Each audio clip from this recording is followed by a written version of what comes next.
এক দাবি, বাঁচতে চাই, বাঁচতে চাই, গ্রাম নিয়ে বাঁচতে চাই, বন্ধ করো, করতে হবে, ট্রেজার মেশিন বন্ধ করো।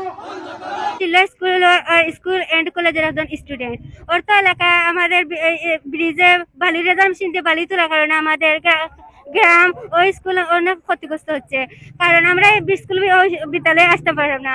রেজার মেশিন দিয়ে বালি তোলার কারণে অনেক পার আর কি ভাঙ্গিয়া পড়ে, কারণ গ্রামে অনেক লোক আছে বা অনেক মানুষ আছে, তারা ক্ষতিগ্রস্ত হওয়ার কারণে অনেক আছে আর কি খাইতে পারে না, কিন্তু তারা বাড়িতে পানি উঠে, তারা চলতে কিলা বা সব চললে তো, কিন্তু তারা চলতে পারতো না। কারণ আর কি রেজার মেশিন দিয়ে বালি তোলা, যদি প্রতিদিন 20 রানা বালি তোলা হয়, তাহলে এই ব্রিজ আর কি কতটা টুকু মাটি ভাঙ্গিয়ে নিচে দিয়ে দেখবো।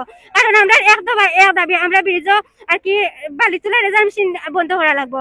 আমি আমাদের এলাকায় অনেক বালি তোলা হয়েছে ডেগার মেশিন দিয়ে, আমাদের খুব ক্ষতিগ্রস্ত দেখা দিয়েছে, অনেক ফলাফল নষ্ট হয়ে যায়, আমাদের বাড়িঘর ভাঙ্গে যায়, অনেক বন্যা আসে গেলে আমাদের বাড়িঘর নিয়ে যায়। যে আজকে এই গ্রামবাসীটাকে আপনারা সারা দিয়ে সেই গ্রামবাসীর পাশে দাঁড়ানোর জন্য আমি একটা কথা বলতে চাই, যে জিনিসে অন্যায় হবে, যে জায়গায় অন্যায় হবে, সে জায়গায় বৈষম্য বিরোধী ছাত্র আন্দোলনের সকল ছাত্রবৃন্দ উপস্থিত হয়ে অন্যায়ের প্রতিবাদ করবে। আমি একটি কথাই বলি, যে যদি আপনারা 24 ঘন্টার মধ্যে আমাদের দাবি না মানেন, তাহলে গ্রামবাসী নিয়ে, আমি বারবার বলছি, গ্রামবাসী নিয়ে আমাদের ছাত্র সমাজ নিয়ে অন্যায়ের প্রতিবাদ করবো ইনশাআল্লাহ। আজকে পশ্চিম শিলুয়া খেয়াঘাট থেকে বরাডোর কয়লারঘাট এর মধ্যবর্তী জায়গা থেকে বালু উত্তোলনের প্রতিবাদে আজকে এই মানববন্ধন অনুষ্ঠান হয়েছে।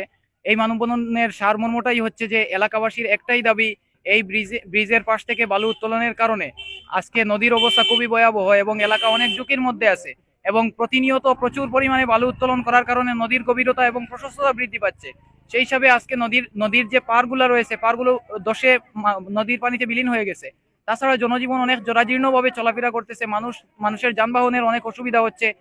এই গ্রাম থেকে প্রায় 150 থেকে 200 শিক্ষার্থী এই গ্রামের প্রধান রাস্তা দিয়ে পার হয়, সেই হিসাবে তাদেরও যাতায়াতের অসুবিধা হয়। মানুষ অসুস্থতার কারণে একসময় বের হওয়ার চেষ্টা করলেও তাদের গাড়ির বা যাতায়াতের ব্যবস্থা না থাকায় তারা সঠিকভাবে বের হতে পারে না, তারা সঠিকভাবে যেতে পারে না। তো আমাদের একটাই দাবি, এক দফা এক দাবি, যে এই জায়গা থেকে খেয়াঘাট থেকে কয়লারঘাট ব্রিজের মধ্যবর্তী স্থান থেকে যেন বালু উত্তোলন চিরতরে বন্ধ করা হয়, এবং এই নদীর উপরের যে ব্রিজ, এই ব্রিজ থেকে ব্রিজের ঝুঁকি কমানোর জন্য ব্রিজের যে নিকট থেকে তোলা হয়, এই ধরনের আইন যেন বন্ধ হয়, এবং এই অত্র এলাকাকে ঝুঁকিপূর্ণ রাস্তা সংস্কার করার জন্য বিনীতভাবে আহ্বান করছি। এবং এই এলাকার সম্পূর্ণ ঝুঁকির কথা চিন্তা করে যেন সরকার এই সিদ্ধান্তটাই নেন যে আমাদের এই গ্রামের মধ্যবর্তী আবাসিক এলাকায় যেন কোনো বালু উত্তোলন না হয়। আমাদের এই একটাই দাবি, গ্রামবাসীর পক্ষ থেকে আমি একটাই দাবি রাখছি, যেন এই সিদ্ধান্তটাই গৃহীত হয়। শিলুয়াবাসী জুড়ি উপজেলার বিভিন্ন স্থান থেকে আগত রেজার মেশিন দিয়ে অবৈধভাবে বালু উত্তোলনের প্রতিবাদে আজকের এই মানববন্ধনের সম্মানিত উপস্থিতি। আমরা দেখেছি আপনারা বিগত কয়েকদিন আগে শিলুয়ার এই বালু উত্তোলনের বিরুদ্ধে আরেকটি মানববন্ধন করেছিলেন, সেখান থেকে কিন্তু এই কুচক্রী মহলের টনক নড়েনি, তারা সেই সরকারের আমলেই ছিল, কিন্তু এই সরকার পতনের পর বর্তমান সরকারের আমলে এসে কিন্তু তারা তাদের সেই ট্রেজার মেশিন দিয়ে বালু উত্তোলন বন্ধ করেনি। কাজেই এই এলাকার হাজার হাজার জনসাধারণ আজ তাদের এই ন্যায্য যে দাবি, এই ট্রেজার মেশিনের মাধ্যমে বালু উত্তোলনের কারণেই কিন্তু এই এলাকা ঝুঁকিপূর্ণ হয়ে পড়েছে। আমরা বিভিন্ন সময় এই এলাকায় আত্মীয়তার সুবাদে এবং বন্ধু বান্ধবের সুবাদে এই এলাকায় যাওয়া আসা করি।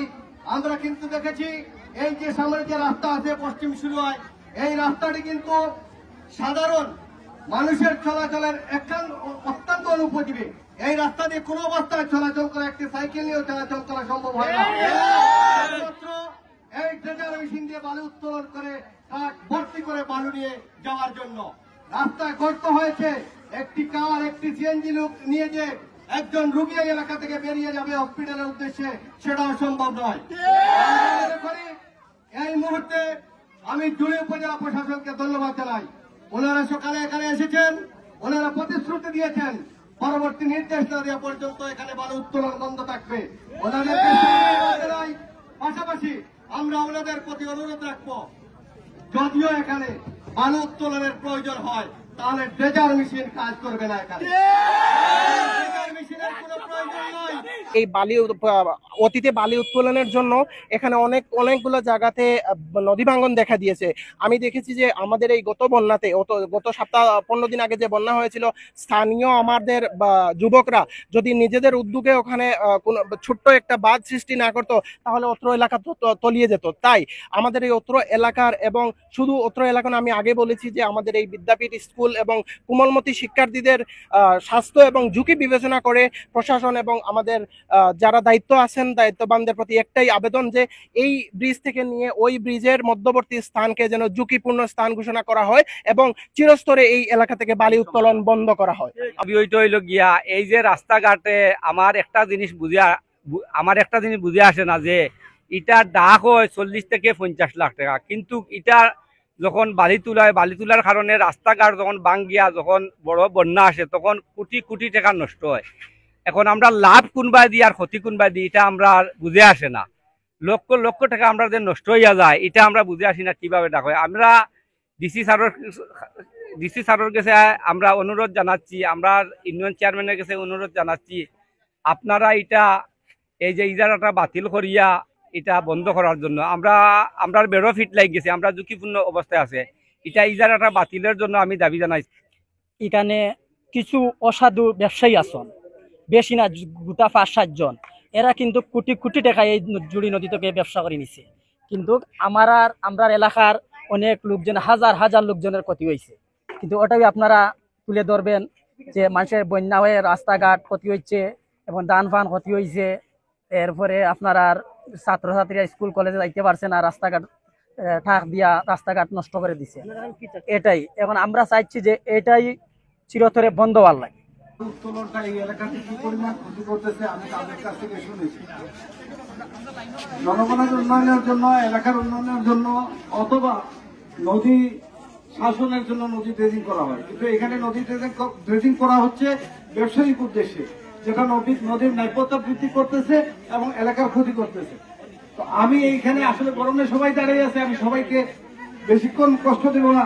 আমি তাদেরকে বলেছিলাম যে আজকের এই অনুষ্ঠানে আমার ভাতিজা চেয়ারম্যান উপস্থিতির জন্য, যাই হোক কি কারণে সে উপস্থিত থাকতে পারেনি, আমি একটা আহ্বান করছি, সবকিছু একই সাথে হয়তো বন্ধ করা সম্ভব না, কিন্তু আমরা যদি ঘোষণা দিই, আমরা যদি অনুরোধ করি, যদি আহ্বান করি, আজকে থেকে ড্রেজিং মেশিন বন্ধ হয়ে যাবে। আমাদের এই আহ্বানটা পৌঁছে দেবেন প্রশাসনের কাছে, পৌঁছে দেবেন আমাদের এলাকার সম্মানিত চেয়ারম্যান সাহেবের কাছে। পরবর্তীতে আস্তে আস্তে এখান থেকে বালু উত্তোলন বা বালু মহাল ইজারা দেওয়া এগুলা বন্ধ করে দিতে হবে, সেটা প্রশাসনিক ব্যাপার, প্রশাসন উদ্যোগ নেবে। আমরা সবাই প্রশাসনের সাথে যোগাযোগ করব, আপনারাও চেষ্টা করবেন, সবাই থাকবেন। ছোট ভাইরা সেই চেষ্টাটা করতেছে, তারা চেষ্টা করতেছে, তাদের ব্যক্তিগত কোনো স্বার্থ নাই, ব্যক্তি স্বার্থ নাই, তারা এলাকার জন্য, এলাকাটা ক্ষতিগ্রস্ত হয়ে যাচ্ছে, সেই কারণে তাদের চিন্তার কারণ, আজকে চেষ্টার কারণ। আমি আপনাদের সবাইকে আহ্বান করছি, আজকে থেকেই আপনারা প্লিজ ড্রেজিং মেশিনটা বন্ধ করে দেন। আজকে থেকে আপনারা কি একমত আমার সাথে? এখানে ড্রেজিং মেশিন আজকে থেকে বন্ধ হয়ে যাবে। নৌকায় বালু উত্তোলন করবে, যেহেতু ইজারাদার ইজারা নিয়েছে, এবং তাতে এলাকার কিছু শ্রমিকদের কর্মসংস্থানের সুবিধাও হবে। কাজেই আজকে থেকে এখানে বালু উত্তোলন বন্ধ হয়ে যাবে। আপনারা কি একমত আছেন? আজকে থেকে এখানে বালু উত্তোলন বন্ধ হয়ে যাবে। ছাড়া এখানে কেউ এসে কিছু করার মতো নেই, এবং কেউ দয়া করে কারোর প্রতি কোনো সিম্পেথি দেখাবেন না, কারণ এটা আমার এলাকার দরকার, আমার এলাকার প্রয়োজনে আমি কঠোর হয়ে যাব। আমার কারোর সাথে কোনো আত্মীয়তা নাই, কোনো আবদার নাই, কোনো কিছু নেই। এই মেসেজটা আপনারা চেয়ারম্যান সাহেবকে পৌঁছে দেবেন।